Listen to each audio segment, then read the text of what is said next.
দেখো 2 সপ্তাহ পরে রোদ উঠেছে, ছাদ ভর্তি জামা কাপড়।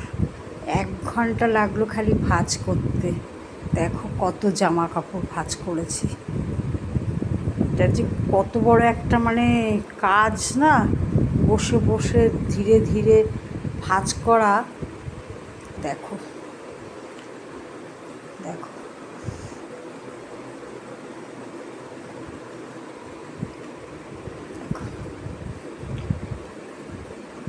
সারাদিন তো কাজকর্ম চলে, তারপরে 2টোর পরে রোদ উঠলো। 2 ঘন্টা মতো ভালো মতো রোদ পেয়েছে।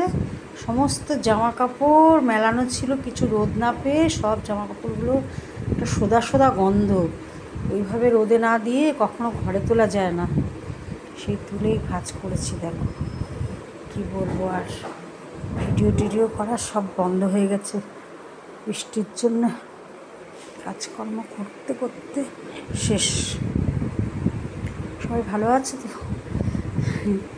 ঠিক করবো আবার ভিডিও। একটু আসলাম তোমাদের সঙ্গে, আবার একটুখানি শেয়ার করলাম। মনটা পড়ে থাকে যে একটু ভিডিও করব করে উঠতে পারিনি গো। সকালবেলায় ধোসা বানালাম, ভাবলাম একটু শেয়ার করব, তাও করে উঠতে পারিনি। তাড়াহুড়ো করে খেতে টেতে দিয়েছি। নেক্সট দিন যেদিন করবো সেদিন তোমাদের দেখাবো। ফার্স্ট টাইম করেছি, ফার্স্ট টাইমে সাকসেস হয়ে গিয়েছি। দেখতে পারলে বেশ ভালো লাগে, সবাইকে দেখালে বেশ মনটা বেশ খুশি খুশি লাগে। ঠিক আছে, good night, see you, bye, নমস্কার। সবাই ভালো থাকবে, আবার আসবো।